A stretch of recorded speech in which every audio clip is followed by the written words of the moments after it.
Good afternoon and welcome to the Overview and Scrutiny Committee of Allerdale Borough Council. My name is Lee Jardine and I'm the Democratic Services Officer, and for the purpose of this meeting, I'm also the host. I will be assisting the committee with the use of technology to manage the process of the meeting. I will not have any control of the meeting, and the meeting will not begin until instructed by the chair. This meeting is currently being live streamed via YouTube, and a recording will be made available afterwards. Everyone who's indicated they are attending the meeting is now joined, and the meeting is now locked. Shortly, I'll hand you over to the chair, but first, introductions. Can I ask the attendees to introduce themselves, starting with the members? So we'll start with Councillor Annison. Councillor Tony Annison. Thank you. Councillor Daniels. Good afternoon, Councillor Alan Daniels. Councillor Granger. Councillor Granger. Councillor Greenie.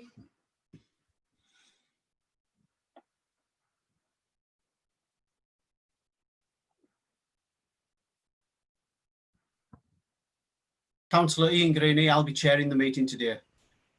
Thank you. Councillor Heaslip. Hello, Michael Heaslip, Councillor. Thank you. Councillor Holliday. Councillor Holliday speaking. Thank you. Councillor Horsley. Afternoon, Councillor Horsley. Councillor Kirkbride. Good afternoon, Councillor Adrian Kirkbride. We also have Councillor Fitzgerald on the meeting. Good afternoon, I'm Councillor Marion Fitzgerald, a member of the Executive and also Chair of the West Community Safety Partnership. Thank you. Now we'll move on to the officers. Ian Hind. Hello, I'm Ian Hind, Policy Officer of Scrutiny and Partnerships. Nick Hardy. Hello, I'm Nick Hardy. I'm the Head of Strategy, Policy and Performance. Alex Fitzgerald. Good afternoon, I'm Alex Fitzgerald, Corporate Policy Manager. Lindsay Tomlinson.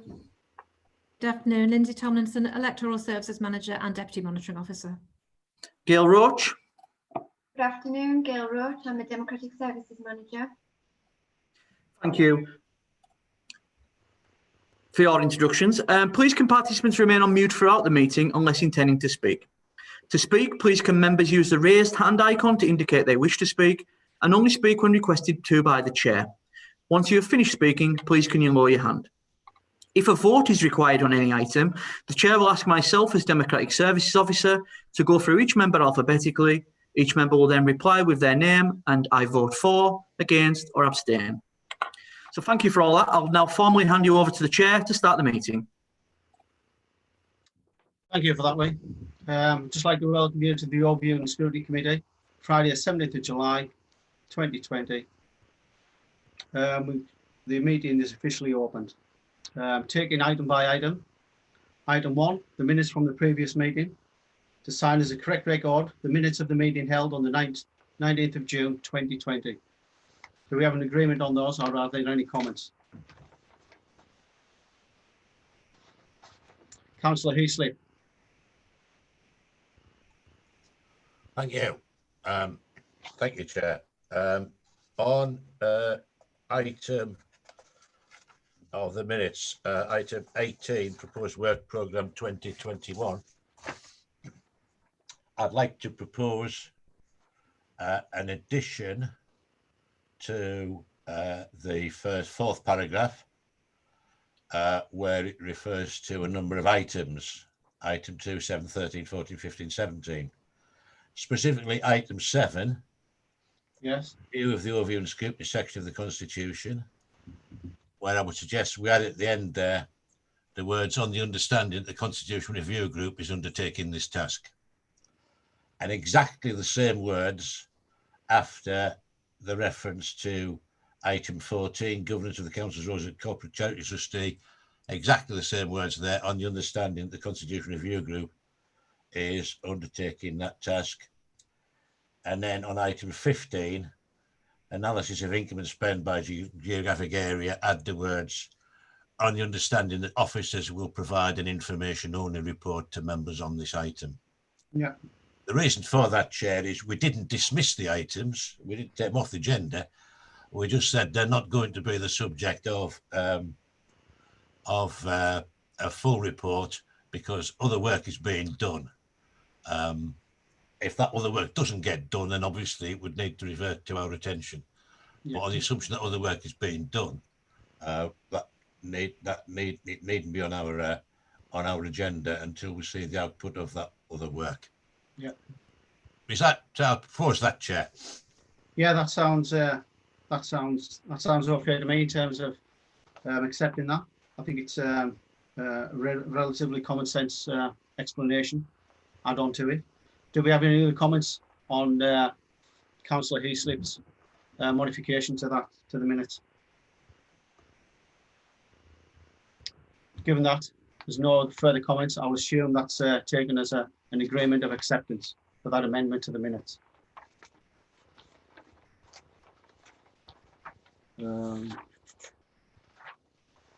Given the amendment, I presume we can accept the minutes on that basis. Take that as accepted. Item 1 on the agenda closed. Thank you. Do we have any apologies for absence, please? Thank you, Chair. Yes, we have apologies for absence from Councillor Bell, Councillor Crouch, Councillor McCarran Holmes and Councillor Scott. Thank you. Okay. Do we have any substitutes to the meeting, Lee? Not at present, Chair. Okay, thank you.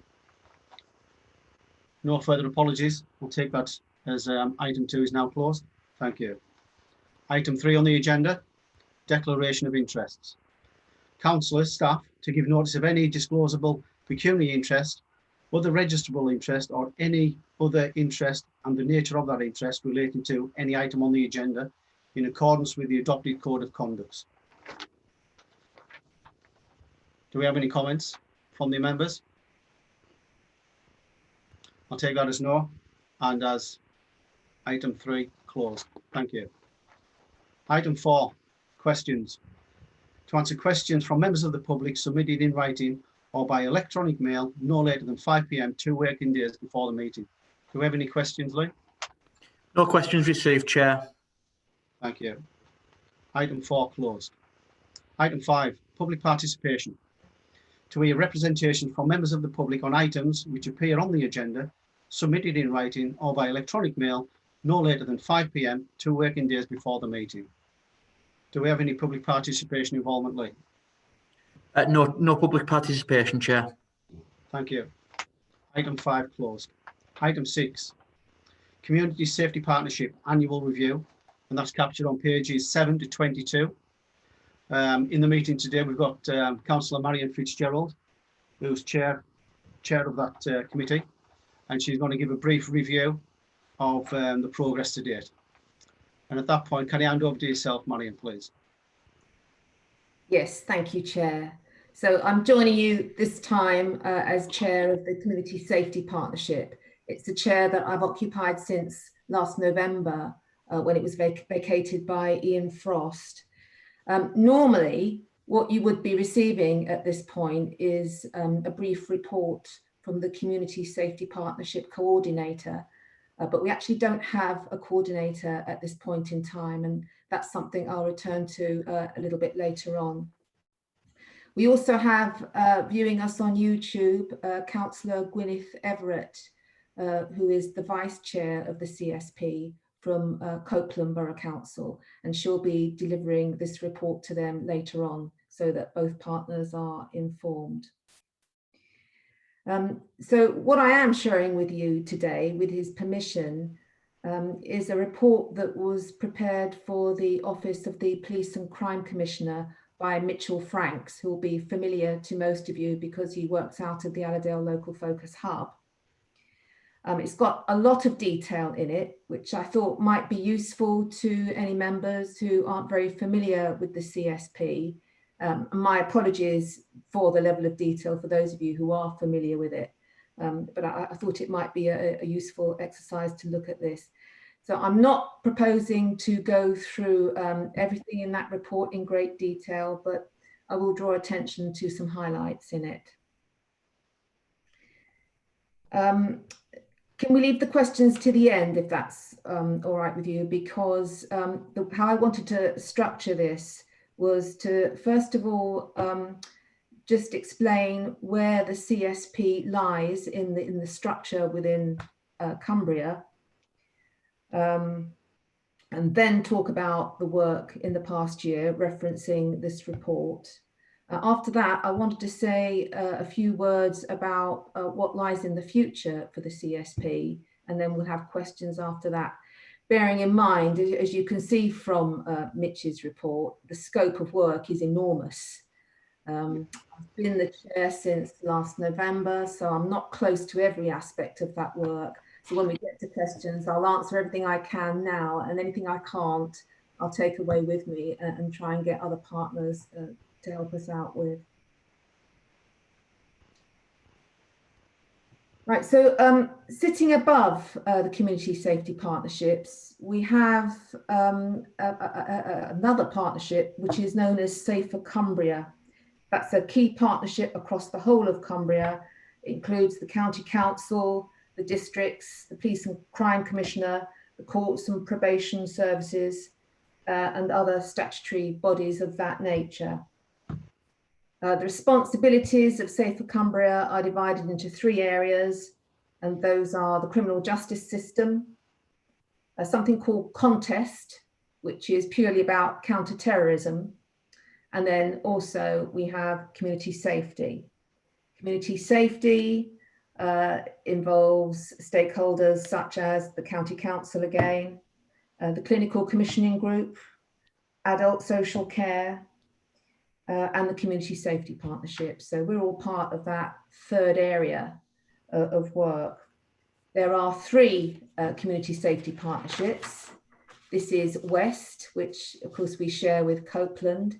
There's also a Northern CSP, which covers Carlisle and Eden. And there's a Southern one as well, which is based in South Lakeland.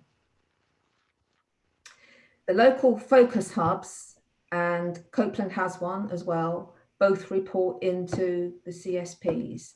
And that's why when you look at Mitch's report, you can see that a lot of the work that's covered in there, mainly it revolves around the local focus hubs. But the CSPs do a lot more in addition to that as well, in terms of distributing grants to bodies within the community, who do works to improve community safety in various different ways. For example, in the past year, this community safety partnership awarded funding of £3,000 to the Stronger Together, More Close project, which has now evolved into a Stronger Together group, which meets regularly. Both the local focus hubs, Allerdale and Copeland, have received from the CSP £4,000 on a knife crime initiative. We have paid for taxi marshals who, in the festive period, things like that, they work to diffuse situations which might lead to antisocial behaviour in the nighttime economy, and assist people in getting quick access to taxis and so on to diffuse situations. £1,900 was paid towards that. We have new bids in from CADAS, which is the Cumbria Alcohol and Drugs Advisory Service, to work in the communities. And £500 has just been awarded for training for partners on the effects of adverse childhood experience, otherwise known as ACE. So these are the kind of functions that the CSP has and the work that we've been doing lately. Now, there is another very important area of work covered by the CSP, which is the initiation of domestic homicide reviews. And the purpose of these reviews is to look in depth at the role of outside agencies and discover whether there are lessons to be learned when these tragedies occur. If you look at page 21 in the agenda, you'll find an entry on DHRs, domestic homicide reviews, and it says that there are 3 currently ongoing in the West at the moment. There are in fact now 4, and there's going to be a meeting at the start of, actually it's at the end of this month, just to start off the 4th domestic homicide review. I can report to you that the other 3 domestic homicide reviews are all progressing well. We were in fact given permission by the Home Office to pause the reviews during the lockdown, but I've checked on all of them and they're actually all progressing quite well. One of them is being led mainly by the NHS. The second one is at draft final report stage, although that there does need to be a bit more work done on it. So they are well on their way to completion. The third one began towards the end of last year, and that one is well underway. So that's the outline of how the Community Safety Partnership sits within the structure. Just picking up a couple of points from Mitch's report, and then I'll say a word or two about the future of the CSP before we have questions. So on pages 8 and 9, you can see a description of the pub watch scheme, which has been run as Best Bar None. This has been very successful in reducing antisocial behaviour in the nighttime economy. It offers first aid training to licensees, conflict management skills, and it promotes the Ask Angela scheme, which has been a very useful means of averting trouble before it starts. On pages 10 and 11, you can see the reference to modern slavery and domestic abuse. And these have actually been moved up the order of priorities by Safer Cumbria. So that is likely to be reflected in the CSP's ongoing plan as well. On page 19, you can see what's been done towards rural crime. We must never forget that certainly our CSP covers a great deal more than just the urban areas. On page 20, there's a reference to the mini police.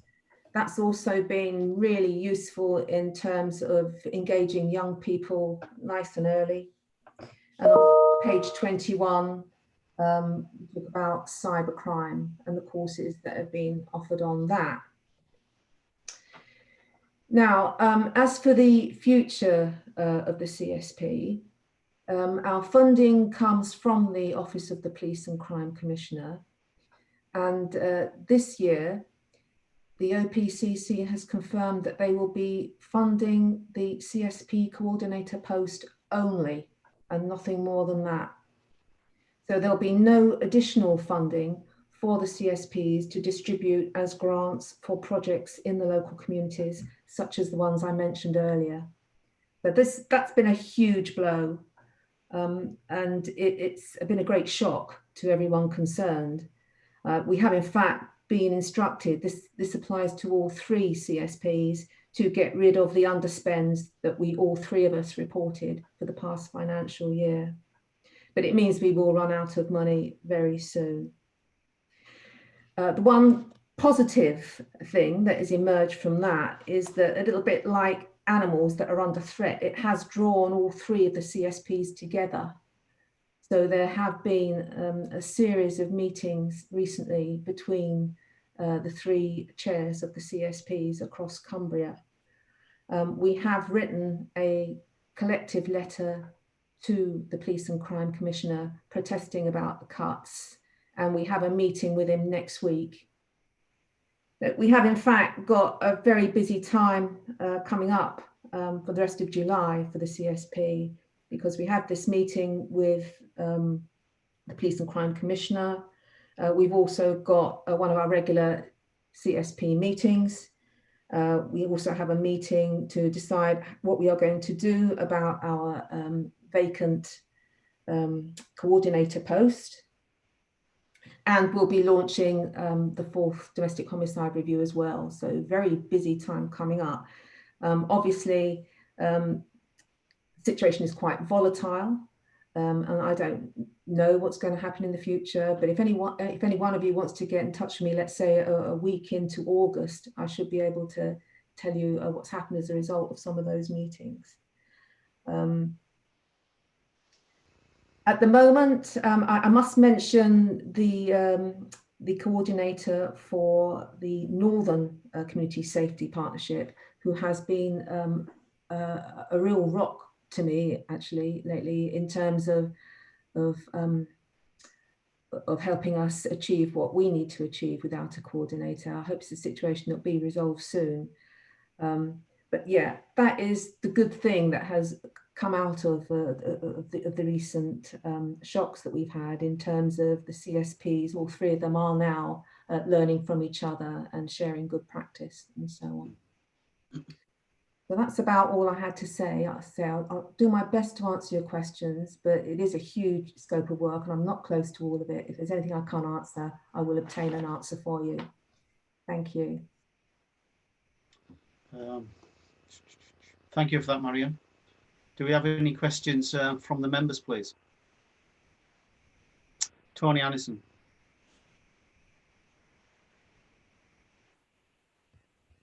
Can you unmute Tony, please? Thank you. Yeah, it's a question of clarification and definition. As you know, Warnell, I live in Marsh and Wampole, which is 5 minutes from well, it's actually 2 minutes from the Carlisle city border. And there's areas of Colbeck, Seberham and that, Heskett Newmarket, are 10-15 minutes from Penrith. What do you define, and it's particular with the licensed pub watch on page 8, what do you define as West Cumbria? Because this is a constant. This is not West Cumbria. And I think Allerdale taxpayers pay for West Cumbrian initiatives when they're not involved. There's Copeland, you get Eden initiatives, and my area and where I live is in a big hole really in administrative terms, with constituencies, parish boundaries, borough boundaries, etc. It's a nowhere place that's swapped constituencies at least 3 times in the last 20 years. So what do you define as West Cumbria, Marion? Yeah, what you mean there. So far as the community safety partnerships are concerned, the area covered by the CSP West is all of the area of Allerdale and Copeland. Okay. Are you happy with that, Tony? Yeah, thank you. Do we have any other questions from anyone, please, from the members? Michael Heasley. Michael? Thanks, Chair. I would just say, sparked by Tony Anderson's comment, it's been said several times that nobody in his right mind would draw the boundaries that we have in Cumbria, but we'll leave that to another day.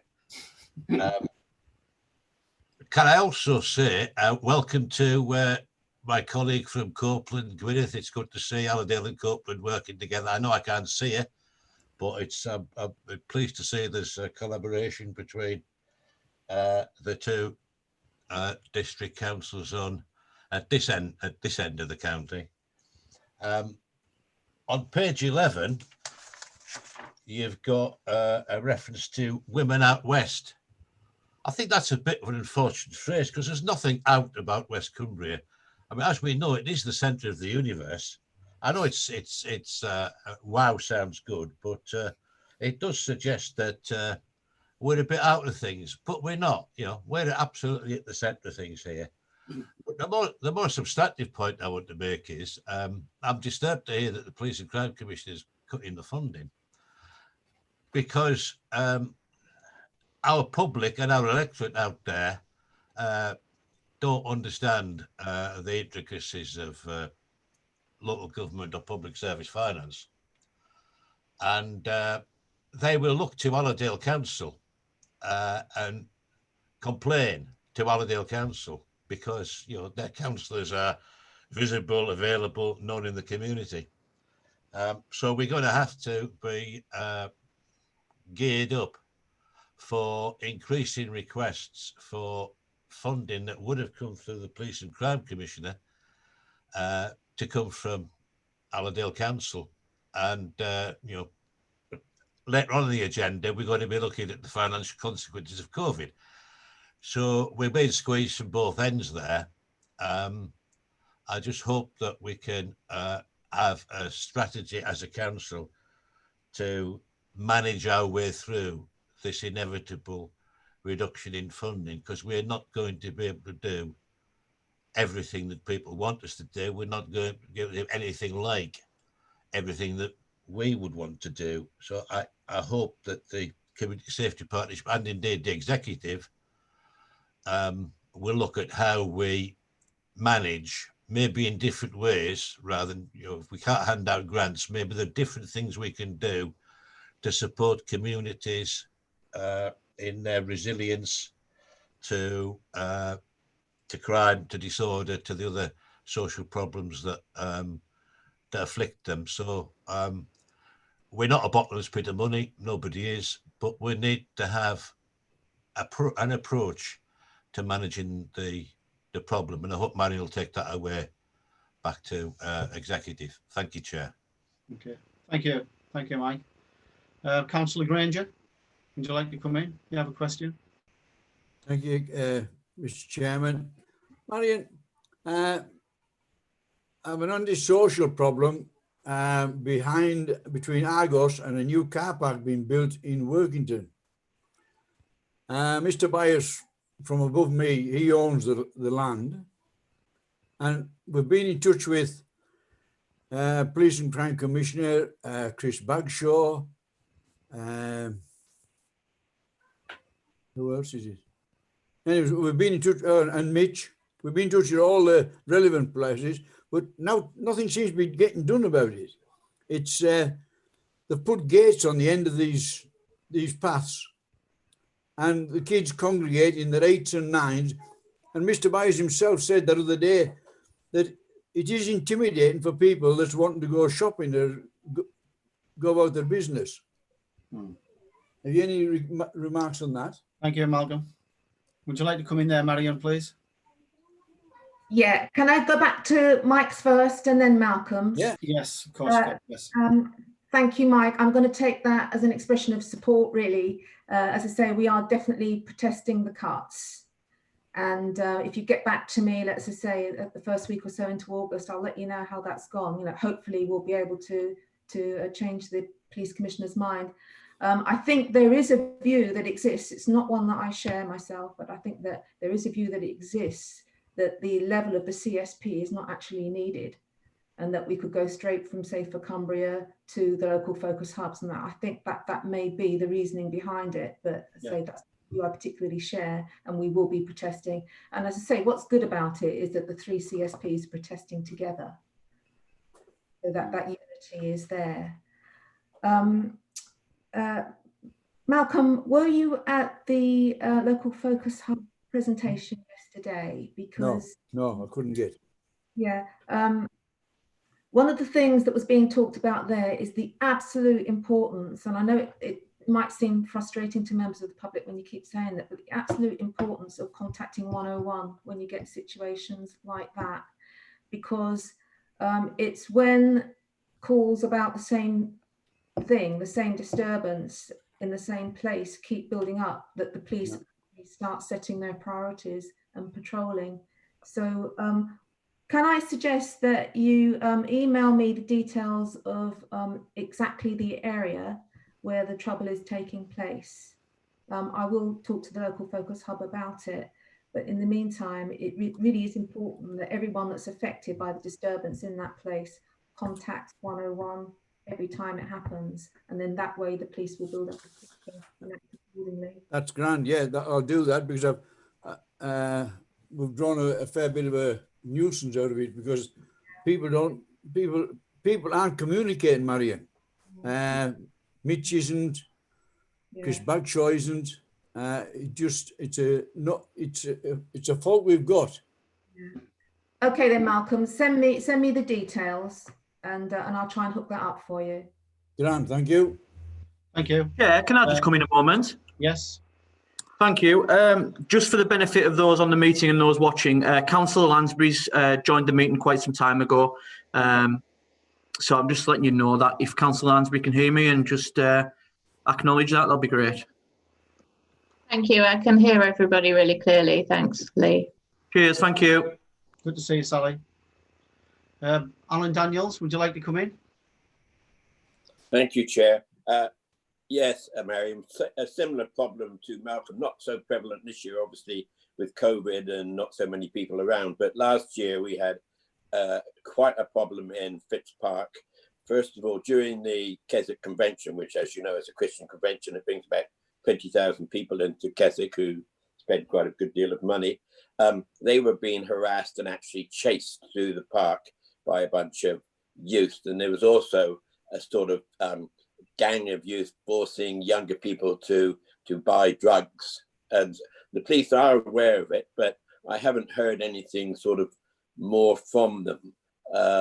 So people think that Keswick is a lovely little town to live in and nothing very much goes on here, but we have exactly the same problems with drugs and antisocial behaviour as you do out west. So I just would like if you could report back to the police commissioner that we do, would like to see a greater police presence here. It would be quite nice. Thank you very much.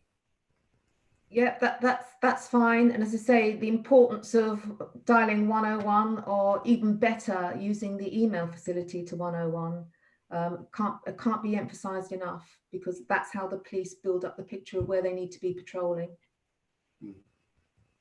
Thank you, Marianne. Do we have any other questions, please? I only had one, Marianne, in terms of just to try and put some perception in terms of what we're talking about with regards to the funding gap. What are we looking at in terms of reduction in funding from the Police Commissioner's office? So you wanted the amounts? Yeah, just to give us a rough estimate in terms of the funding gap, just a general figure. I thought, sorry, I know it's a bit off the cuff. Yeah. It is £105,000 across the 3 CSPs in total. Yeah. Okay. The other thing I should have mentioned is that the Best Bar None scheme, the pub watch scheme, that would also be discontinued as from September. So we shall be trying to dissuade the OPCC from that as well. Yeah. So if you take the funding that normally goes directly into the Best Bar None pub watch scheme and the funding that the CSPs would normally distribute onwards as grants, it's £105,000 in total across the 3 CSPs. Yeah. Okay. Yeah, thank you for that. Do we have any other questions? That's fine. Would you like to continue, Marianne, with your presentation? That's it now from me. Well, we've captured it all in one. Okay. If you don't mind, I will leave the meeting now as I have to prepare for another one. Is that all right? You can. Thank you for your attendance, Marianne. Bye-bye. Okay. At that point, we'll close item number 6. Move on to item 7, if that's okay with everyone. Item 7, approach to scrutiny of responses to the pandemic. And these are found on pages 23 to 56 within the actual agenda documentation. And this was taken from the previous meeting where we combined 3 different approaches to the actual pandemic issue that we're actually facing.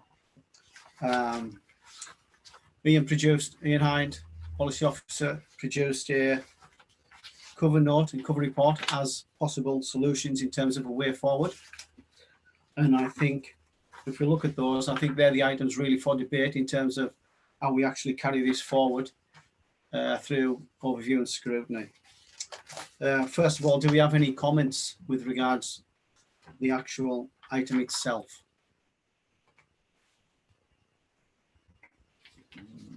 Everybody's satisfactory with that. Seems okay. I'd like to just move on to the background section within Ian's report, and that actually outlines 3 possible scenarios of actually moving forward and how we can actually tackle this as an item for future reference with overview and scrutiny. Option 1, consideration of the council's role on the public health and situation and ongoing. No, sorry, I apologise. Possible methodologies. 3.0. The committee could elect to address the topics during committee meetings while there is some capacity in the current work programme to enable this. The opportunities to do so are currently later in the year unless additional meetings were to be arranged. And I think this is probably the simple option in terms of not setting up a task and finish group. The committee could set up one or more task and finish groups. This is option 2, to explore specific aspects within the 3 issues. These groups can comprise committee members alone, other council members, or community representatives or relatively persons and expertise. Any combination of these groups could be permissible. Other possible methodology 3, alternatively, the committee could choose to adopt rapporteur arrangements where 1 or 2 councillors receive a briefing from the named lead officer for each of the 4 themes as above, and then discuss the issues with the officer on the behalf of the committee. And I think they're the 3 options in terms of how we move forward with this and actually tackle this through overview and scrutiny committee. My preference, and I can only give that as an initial thought, is that I think it's such a serious issue at the moment. It's probably one of the most difficult challenges the council is probably had to face over the probably next 10, 15 years, and has had to face in the past 10 or 15 years. And I think we probably need to give it the importance that it deserves, really.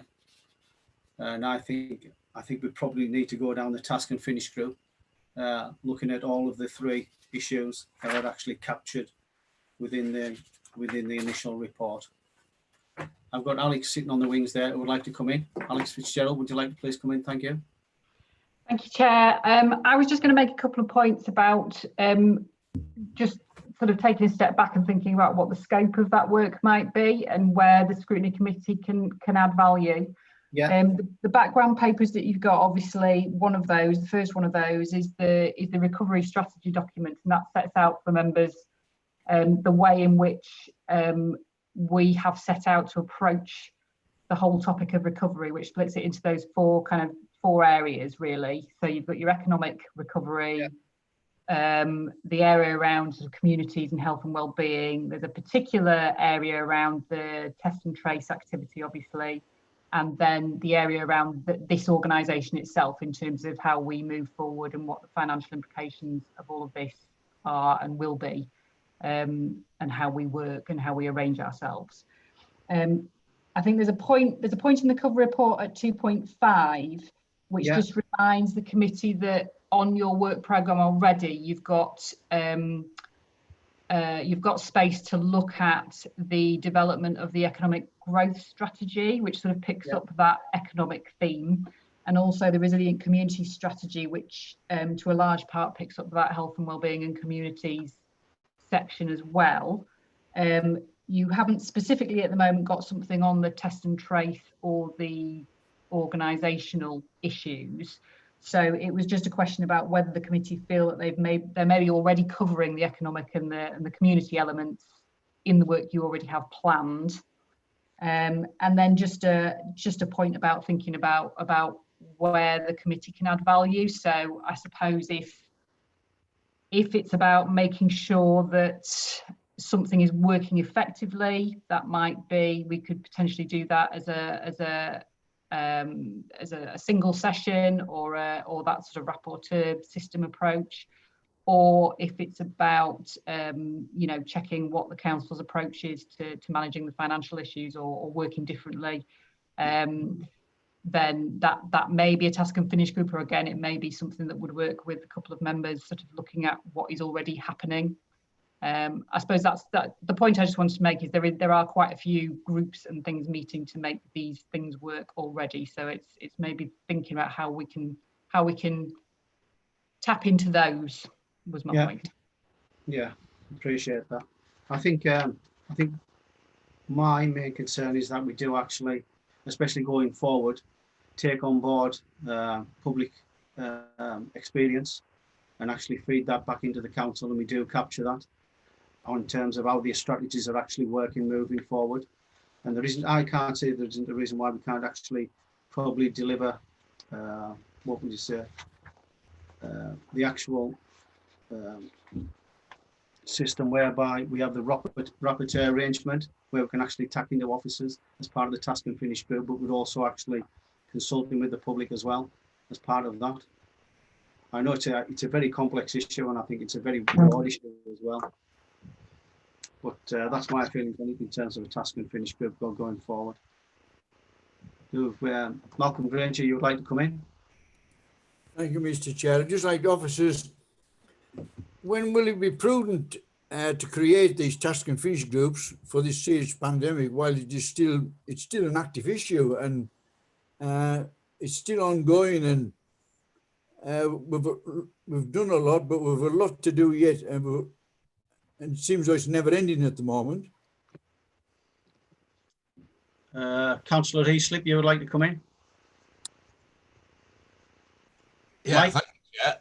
I was going to suggest, Alex has beat me to it. I was going to suggest that as far as the economic stuff's concerned and the community support, health and well-being, we've maybe got them. We can maybe take them as part of the looking at the new revised economic strategy and the resilient community strategy that we've got programmed. I think resilient community strategy we've got programmed in our forward plan, our work plan for next month, and the economic stuff in, I think it's October, which I think is maybe, who knows what's going to happen, but maybe a reasonable timescale. I would suggest that we maybe pick those aspects up during those already planned meetings, and but we need to make sure that we don't, we don't forget the importance of the of this element, the COVID response in terms of that, and don't just produce those reports in a vacuum. I'm sure officers wouldn't anyway. I would suggest we could look at doing that with those two aspects of it. The test and tracing and PPE one is, kind of very topical. We don't seem to have a functioning test, trace and track system yet, and it's absolutely essential that we get that sorted. And although it says in 4th paragraph of the report you've got on testing, tracing, PPE, that environmental health officers have been identified by the government as an additional resource, that seems a strange way of phrasing it, because for 150 years, environmental health officers, who used to be called sanitary inspectors or whatever, have been charged with the statutory responsibility of dealing with infectious diseases through all the various public health acts. In fact, it's why district councils were first set up, specifically to look after sanitary arrangements and dealing with infectious diseases. So for it to be recognised that they're identify the government as an additional resource, kind of suggests that they've kind of missed the point that that's what district councils, environmental health people have been doing for 150 years, and kind of got, seems to me, kind of got missed out in terms of the response. We set up these national systems, but forgot, and we're now actually relearning that the way to deal with infectious diseases is street by street, and that's what environmental health officers do. So I would suggest that we need to look at what our reaction, our response to test and tracing, what our involvement has been, how we can make sure it works effectively, because it's a core function of a district council. But I don't think it needs a task and finish group. I think that may be simply as a rapporteur function, and I'd volunteer to do that along with anybody else who would like to take on a rapporteur role on item 2, because I think it's crucially important that we get that system working before the winter comes. On the 4th section, ABC operations, duties and transformation, I'm agnostic about that, Chair. Maybe you need a task and finish group to do that. It looks like a big topic, but actually it isn't just about COVID, because it has to be integrated with with all the other things that we're doing anyway, as a council to transform the way we interface with the public and interface with the public services. So I tentatively suggest a task and finish group for that one. A rapporteur system for the second item, the test and trace, and pick up the economics and the community stuff through the work we've already got programmed. I'll just make that a suggestion, if I may, Chair. Yeah. I'm sure Ian's noted that. Do we have any other comments? I think taking on board some of the comments from the last meeting where we actually compiled these into one issue on the work programme, there's a feeling that they should be addressed as one. And I'm trying to, it seems as though it's a lot more complex than what we first imagined in terms of being able to group these three under one task and finish group. And I think it probably needs a bit more thought, because I think it's probably going to be sectioned in terms of whether we run part of it as a task and finish group, as Mike said, and so some functions of it as a rapporteur section. But in essence, I think there was a feeling that we should keep it all together as one report that comes out. I know it'll be difficult because there's such a large area, body of work to be done. Whether it's 2 or 3 rapporteur functions and a couple of task and finish groups compiled into one summary report, I don't know whether that's a way forward. How do people feel about that? Ian? Yeah, can I just pop in? In answer to Councillor Granger's point before, I think it's the committee's decision as to when it wishes to set up a task and finish group. But listening to what Councillor Heaslip's saying and building on what Alex said earlier, if some of that work is already earmarked, as it were, as part of other processes, then perhaps that doesn't need too much attention at this point. Although the rapporteur system that Councillor Heaslip's pointing out for the test and trace might work. There's nothing that says you have to make a decision, an absolute decision today, as it were, because yeah. I think that the whole point about it is to remain somewhat fleet of foot, and the reason for the rapporteur suggestion being in there is because that felt like it was perhaps the most fleet of foot option available, because a task and finish group, you know, while intended to be fleet of foot, in these strange times that we're in, appears to be quite difficult to get groups of people together. Right. So, you know, in terms of timing and what have you, the idea that you have one person who needs to arrange to, 1 or 2 people who need to arrange to speak to one other person and get an update and then report back to the committee seemed like a very effective way of doing that. But there is nothing to stop the committee deciding to, at some point, look at one of the particular issues and say, okay, now we need a task and finish group, but for the time being, we're going to take this approach. Yeah, thank you, Ian. Malcolm Granger. Malcolm, would you like to come in at that? Could you please switch your mic on, please, Mike? Malcolm? I would. It's no, it's an issue that it seems like it should be between you, Mr. Chair, Ian and Alex, to get your heads together and work out which way is going to be best for everybody. Yeah. So you're not flying off at angles. You're doing what and trying to make a good job of a bad job. Yeah, that's just my opinion, mine. But I think it'd be best if you and Ian and Alex got your heads together and sorted someone out. I think it would work well. Okay. I think that's probably a reasonable solution in terms of an action on myself and Ian and Alex to go away, come up with a possible strategy on how we can take this forward, given how complex it is, and fetch that back to committee. What's people's thoughts on that? Well, I would recommend. I would even vote for it. I'd even propose it. I think we can just get agreement through non-comment. That'll be fine with me. Yeah. Do we have any other comments? Councillor Lance is trying to speak. Thanks. Thank you. I was going to butt in there. Can't see your hand, that's all. Okay, by the way. I was waving, but I wasn't sure if you can see me. I've been quite heavily involved in the local response to COVID, and to me it feels the best way to tackle this would be, it has to be in kind of in two sections for sure. One is response to the situation, and completely separately is the recovery from the situation.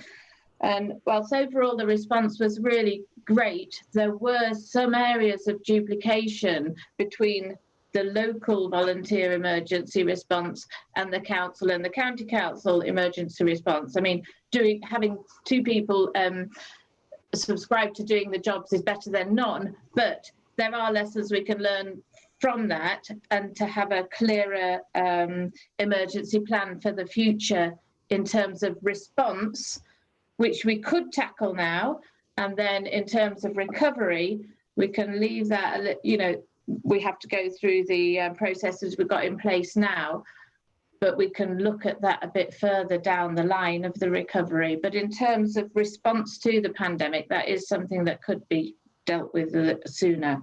So I just wanted to throw that into the mix. Thank you. Yeah. Take that on board, Sally, in terms of review and actually review going forward, review to response and review going forward. That's another consideration we probably need to take on board in terms of the overall strategy and how we actually tackle things. Do we have any other comments? Councillor Heasley? Yeah, I was just going to say, Chair, I'm fine with Malcolm Grange's proposal that we go away and think about it, but maybe we should have done that earlier. I wouldn't want this to be just put on the long finger. I've just kicked it to the grass for a while. If we think about it, okay, let's not think about it too hard and too long. And let's have, if we're going to do that, let's have something coming to the next meeting. Yeah. Is a plan of action. I hadn't thought of Sally Lansbury's suggestion, but actually it does kind of fall neatly into two bits. There's a response thing, actually we could get on with now, and there's the recovery phase, which maybe needs a little bit more thinking about. But I'm happy for you to take it away to think about it, as long as you don't think about it for too long. And we're very good at thinking about things in local government, and we're not often quite so good about saying, okay, we've stopped thinking, now we're going to do it. As long as it doesn't take too long, Chair. Okay, yeah, fine with that. Malcolm, would you like to come back in there? I would, Mr. Chair. Sally and Mike and your own remarks and Ian's, and I think instead of being lost in rhetoric and dialogue, you three decide something and bring it back to us for the next meeting. Yeah. Alan, would you like to come in? Yeah, I totally agree with Malcolm, and Michael. But I think, is it possible for you to think quite quickly, and maybe if you bring it back, but you can email us about your decision, so that possibly whatever solution you choose could be set up. I think this is a very important item that we have to look at quite quickly. It's a lot of people are struggling out there, especially with recovery and getting back into business. So I think we don't want to delay it too long. We need to get on as soon as possible and start working on solutions to both these problems. Yeah, thank you, Alan. Taken on board. Can I just again? It sounds as though what's being implied or suggested is that between yourself, Chair, Alex, and myself, we basically have been delegated the responsibility of deciding how we will approach this and just implement it, and everybody is happy with what we decide. I think what Malcolm was saying, basically, we'll take it away. We'll come up with the strategy going forward. We'll submit that back to the committee members over the next couple of weeks. They can provide us with the necessary comments, and then we can fetch a revised strategy if required back to the next committee meeting. Is that right, Malcolm? I thought Councillor Daniels was saying go faster than that. Is that what Councillor Daniels said? Right. Would you like to come in there, Alan? Yeah, I mean, I don't know the protocol, but I think sooner rather than later. I mean, if we actually have to wait for the next meeting until we decide which path we're going to go, we've lost another month of you know, resolving a problem. So basically, I don't know if you're allowed to do that as far as protocol is concerned. I could obviously be totally wrong in suggesting it. So I leave it up to people who know a lot more than me. Okay, thank you, Alan. Malcolm, would you like to come back in again there? Malcolm? Yeah, I'm just assuming, mine. I'd like to ask Ian and Alex and you, Ian, if it's, you know, if you're willing to do this. Nobody wants to be railroaded into doing anything, sir. Well, I'm fine with it. I think taking on comments that I've heard today, especially Sally's, I think that was a really good idea in terms of reviewing the response and then reviewing going forward. I think reviewing the response, I think, is as critical as going forward, and probably will form as much importance as the other one in terms of if we do have a second spike or anything like that. If we do review the response now and give it as much importance as the recovery strategy going forward, we'll then be in a better position to actually react to that. That was my thought. So I was quite pleased with that suggestion from Sally, really. In terms of myself, you and Alex getting on and doing something, Ian, how do you feel about that, being delegated that action, and Alex? I'm perfectly fine. I don't think power will go to our heads. So no. I think it feels as though there's a sort of plan been tentatively outlined, in the sense that, from what everybody's saying, as I said earlier, you know, there are the two routes for the resilient communities and the economic growth plans that cover some aspects of this. There is perhaps a gap at the moment around the test and trace, and Councillor Heaslip is suggesting that might be most efficiently done through the rapporteur system. And then there is the question that we might look at around that division between response and recovery, and how you might capture, I guess, most quickly and effectively some of the aspects of the response phase in the short term. The recovery phase perhaps needs a little bit more thought about the most appropriate method. Yeah. So you've already done it, Ian? No, I think it's about there, but I think it's something we can actually take away from here and sit down and probably resolve and get back to the members within a couple of weeks. How do you feel about that, Alex? Yeah, that's fine, Chair. I think what we'll do, as we've said, is we can get together and put together some proposals that can be circulated informally to the committee, and that means the committee are then in a position at your next formal meeting to actually approve any scope or approach and pretty much get going straight away. Yeah, that's good. Malcolm, would you like to come back in there? No, that's grand. And I was at the doctor's this morning, and they're going to review Carlisle on Monday morning, whether whether Carlisle goes into lockdown. Right. Okay. Yeah. So it's quite appropriate, isn't it? Lee, I've just taken note of the time. We're on the hour. We've just about closed out item number 7. Are we okay to take a 5-10 minute break? Yeah, Chair, that's absolutely fine. If everybody could come back around just past 1:40, 1:41, or 2:41, time flies. Yeah, so 2:41. Members, if you can knock your cameras off and your mics off and be back on time, please. Thank you.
All members are back, Chair.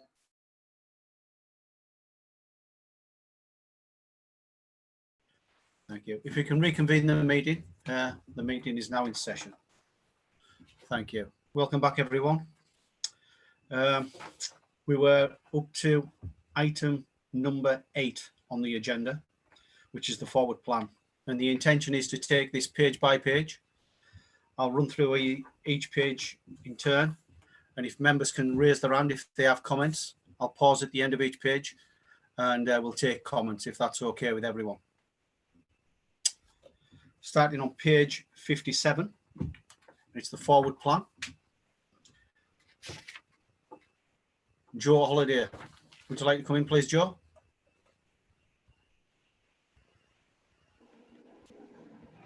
Well, yeah, I would like to see, I missed the last time this was looked at in doing a report. It was last January, last time I seen this. I'd like some information brought to the meeting. I think there's some doubts about the honesty of some of the people that have been on this particular group, and we haven't even got the names of who is on that group now. Didn't quite pick that up. Help me out there, please, Lee. I think Councillor Holiday is referring to presumably page 57 and Yeah. looking for an update on the Allerdale Investment Partnership, I'm guessing. Right. Is that correct, Joe? Yeah, that's correct, yes. So in terms of more information, would you like an up-to-date report in terms of where the actual AIP is at the moment? Is that what you're after, to be brought to committee? Yes, I would like that because it's very, it's a long time now and there doesn't seem to be anything. I looked at the website yesterday. Yeah. And there doesn't seem to be any progress at all. Okay. By the website. There's only 2 items, the little site and one of them, sure there was, oh, it's the housing at Mill Close. Right. So I think there's surely more than that happened. Right. Is that something we can ask for, Rian? Yeah, I'm sure I can arrange for a briefing, Chair. Okay, thanks, Nick.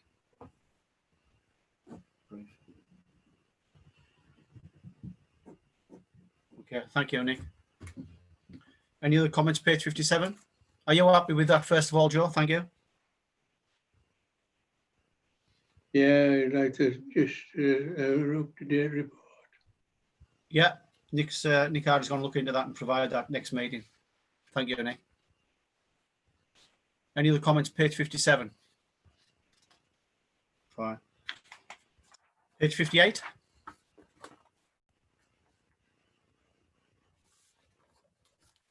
No comments? These items went to the executive a couple of days ago, so. Yeah, fully appreciate that. Yeah. Page 59? No comments. Page 60?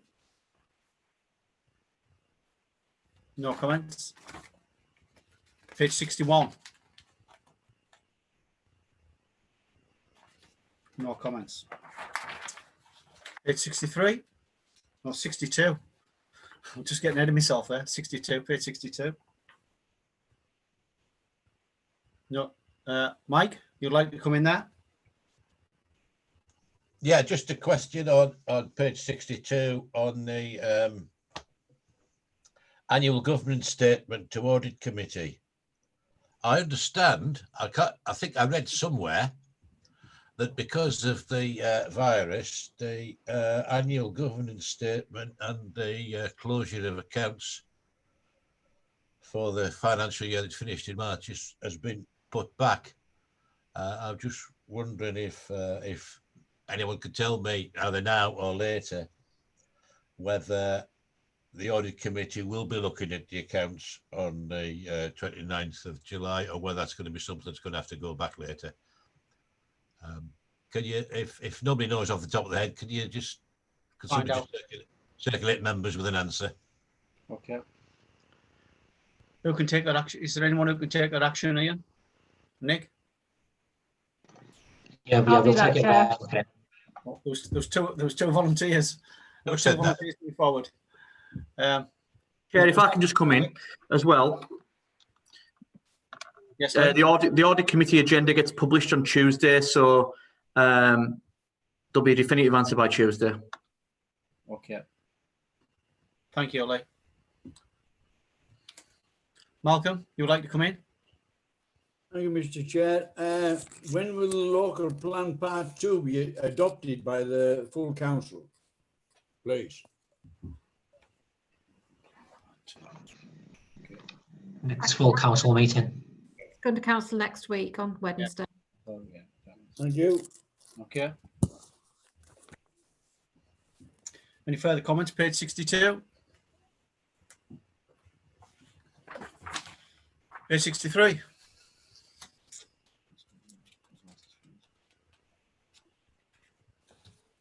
No comments. Page 64.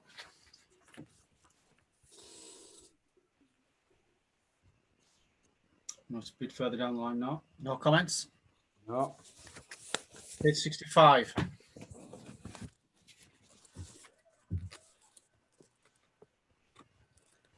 No comments. Page 66. This is much further down the lines. No comments. Page 67.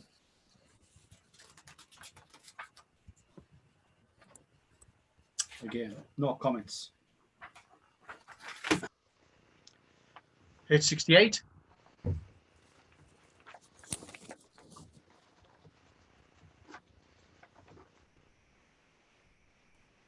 And page 69 for conclusion. No comments. No comments. Is there any general comments going forward in terms of item number 8, please?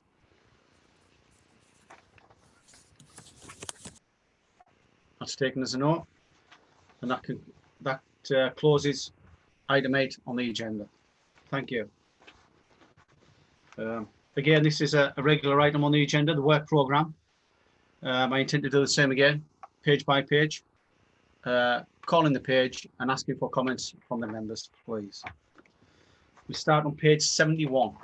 Yeah, can I just note that basically what I've done here is to take the comments on the work programme from last time and try and arrange them into a timetable. So this is the opportunity to either tell me something is not in the appropriate place, or to add things or change things around. So yes, yeah. Thank you for that, Ian. Yeah, we should clarify this is the work programme Ian's put together following the comments from the previous meeting back in June. Thank you. So if you have any comments in terms, Sally, could I just remind you to use the hand raise function?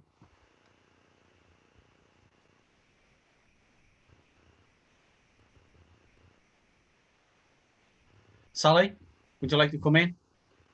Yes. Yeah, just on that page, as we've just discussed the council role in recovery, can we put in there the council's role in response and recovery on page 71?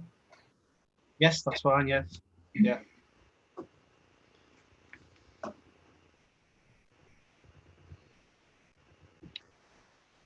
Malcolm, would you like to come in?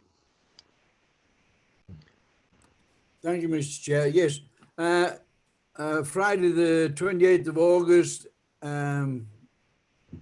with the issues we've asked about the pandemic, will that be, after Alex and Ian has got their heads together, will that be brought onto that date as soon as possible? Yeah, well, that would make sense, given the discussion that we've had today. That probably will happen. We can take that into consideration following members' comments in a couple of weeks' time. Grand, thank you. Okay with that, Ian? fine. Yeah. I haven't developed the ability to change things on the printed page yet, but you know. Okay. Yeah. Alex, the only one that's nonplussed with this. Yeah. Councillor Eastleigh, Mike, would you like to come in? Yes, please. Thanks, Chair. Maybe my memory, but we've got Friday the 20th of August down for review of the overview and scrutiny section of the Constitution. I thought we'd taken that off for the moment because the Constitution Review Group's doing that. We did.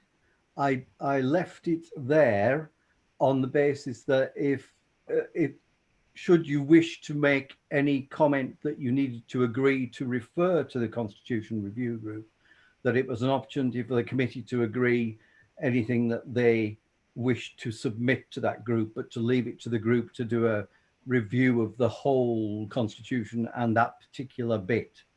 But if there was a comment, for instance, around the particular aspect of call-ins that the committee wanted to agree and approach, that would be an opportunity to do that. If you don't wish to do it, that's fine.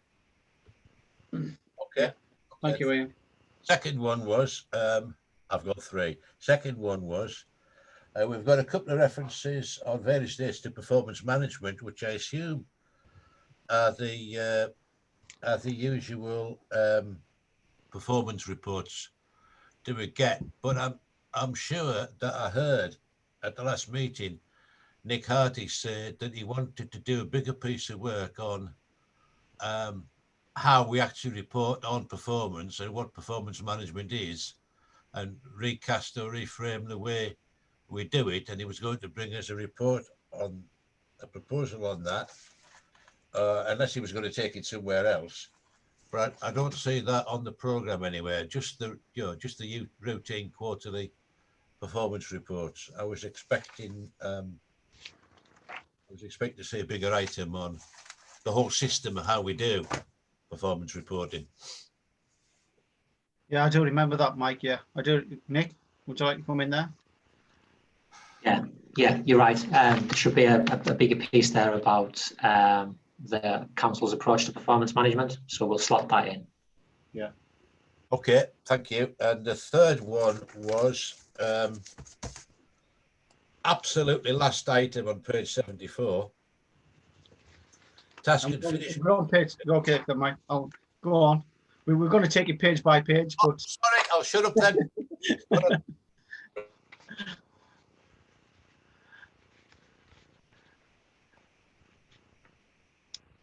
Any further comments on page 71, please? Thank you. Page 72.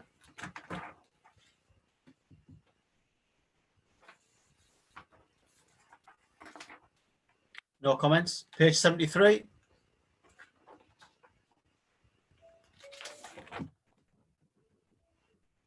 No comments. Page 74. I believe you've got something to say, Mike. Yeah, I was just going to ask, we've got task and finish group updates as a regular item for each committee agenda. Yeah. Can you just remind us, especially for new members of the Overview and Scrutiny Committee, what task and finish group updates we can expect to receive over the next few months, so we know what task and finish groups are still working and haven't reported yet? Well, we've got answer now. I just stick it on the next agenda. We can answer that. We've only got one left running at the moment. I've had a discussion with Ian in terms of official closeout and reporting of official closeouts, and I think we're going to bring them back to the next council meeting when we've actually had a look at that in terms of how we officially close them out and report them back to the actual meeting. It's something that I'm keen on. It's something that I'm keen on that we capture, so we have an auditable trail. Yep. So it's something we are going to we have talked about and we intend to take forward. Okay, fine. Yeah. Malcolm, you would like to come in? Thank you, Ian. Yes, Ian, whatever happened, did we summarise the task and finish group for procurement? Can I close item 9 and then give you a verbal update on that, Malcolm? On item 10? Right. Is that okay? Yeah. Yes. No problem, lad. No problem. Okay. Can I just No be problem. clear which of us? Can I just be clear which of us is being asked? I think it's probably me. I might refer to you, Ian. But no. Do we have any other comments on item 9, the work programme 2020-2021? No comments. At that point, I'll close item 9. We'll move on to item 10, task and finish working group updates, verbal report. Touching on Malcolm's point that he just brought up in terms of procurement, we are awaiting a report from an officer coming in with regards to the procurement task and finish group. And once that's available, we'll be probably having the final meeting, and that report will come to committee probably, hopefully, probably not next month, but the month after. I think that's probably round about the date we're probably looking at, to be reasonable. As I've said, I've touched on with Ian regards to having like an official closeout report or sheet for each task and finish group. So we're going to look at that probably between now and the next meeting, and actually complete those for the task and finish groups that have gone for last year, if that's okay. Malcolm, you'd like to come back in? I would, Mr. Chair. Does the officer in person explain why there's a delay? I think Ian's been in touch with him, haven't you, Ian, in terms of the readiness of that report and when it's likely to become available? I have. I mean, I don't know whether Nick might like to add something in here, but obviously over the past few weeks, most, if not all, of the senior management team have all been pulled in different directions, as have most of the staff been redeployed onto different tasks. And it has proved difficult to find gaps in diaries to do what would normally have happened a few weeks ago. I have now got to the position where we can start to identify a date, and we will get that arranged as soon as possible. I don't know. Well, I can't give you a date at this moment, but I will try and arrange it hopefully early next week. Thank you, Ian. Are you okay with that, Malcolm? Well, this has gone on for quite a while, Mr. Chair. 18 months nearly, and I think it's about time something was somebody got off their backside and organised things, got it sorted. Councillor Bell had her meeting that she requested as chair of the group. She had her meeting with the officer late February, and we were then looking for a date when the rest of the group could meet to go through that report. Councillor Bell asked that she had a preliminary meeting as chair of the group for her reasons, which happened. And as the pandemic hit and lockdown happened, that became somewhat difficult, and it has taken a number of weeks, obviously, to get to the point where this kind of meeting can take place. So I appreciate it's been a little while, but I think we're moving, admittedly slowly, but as fast as possible. I think it's fair to say it's now on the radar, and it's one that we need closed out fairly soon, really, given what work could lie ahead, I think. Thank you. Thank you. Sally, you would like to come in? Yeah, members of that group are waiting to see the lessons learnt report, which it seems that we can't see because until we've had a debriefing from Carmel. So I'm a bit, whilst I really want to wrap it up, I feel it's a bit premature to wrap it up before those members of the group have seen the lessons learnt report, because we can't feed into the final document. So that's a concern for me. Whilst I want to close it out for sure, we haven't quite had all the information that we need to close it out. No, that's a fair comment, Sally. It is a fair comment, and it's one of them things that, even though we need it closed out, it isn't something that we can rush. Just to be clear, if we can't close it out, it won't be closed out. It's as simple as that. Just to be clear, the meeting that I'm talking about will be for the members of that group to see that report with the officer in who is responsible for it. Yes. I assume Councillor Bell will be part of that meeting as well. but I believe she may have started a new employment, so that may mean that the meeting may be early evening rather than during the day. I don't know yet. I need to sort that. I think that the process will be that you will have that meeting, you will form your conclusions either at that meeting or subsequently. Yeah. Then we will create a report to bring back to this committee. But it's not that the process will be closed before you've seen that report. That's not the intention. No, I didn't assume that, Ian. It's a case of, I think all members should be aware that what needs to be done will be done, and it will be closed out properly and formally with agreement of all the members. I know. I just wanted to be absolutely clear that that the process is as I've just described. Yeah, no problem. Yeah. Any other comments? Well, at that, I think we can officially close the meeting. I'd like to thank you for your attendance today. Appreciate that. We hope everyone has a good weekend. Thank you for your attending today. Thank you, Ian.